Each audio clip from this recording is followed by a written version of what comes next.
তোমাদের একটা জিনিস দেখে তোমরা জাস্ট দেখবে আর বলবে যে কি দেখাচ্ছি তোমাদেরকে। ও মা কি করছো?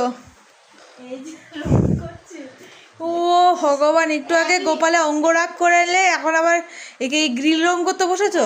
বৃষ্টি হচ্ছে, সময় কাটছে না, কতক্ষণ খাটবো, তাই জন্য ভাবলো রান্নাঘরে জানাটা রং করে দিই। রং যখন ঘরেই আছে তাহলে রংটা করে ফেলি।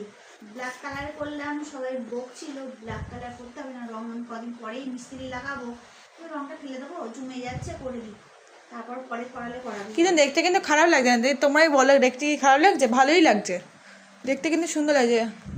তুমি করছো বাবা, কত কার্যকরী মেয়ে রে বাবা আমাদের বাড়িতে। আমি সংসারী মেয়ে, আমি সব পারি করতে।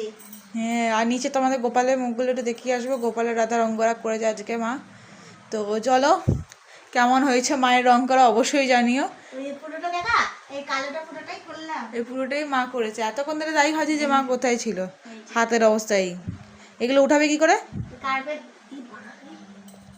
বলো, এটা কি বলো, কি করবে হাতে? কার্পেট তেল দিয়ে উঠাবো। ও আচ্ছা, ঠিক আছে, চলো টাটা।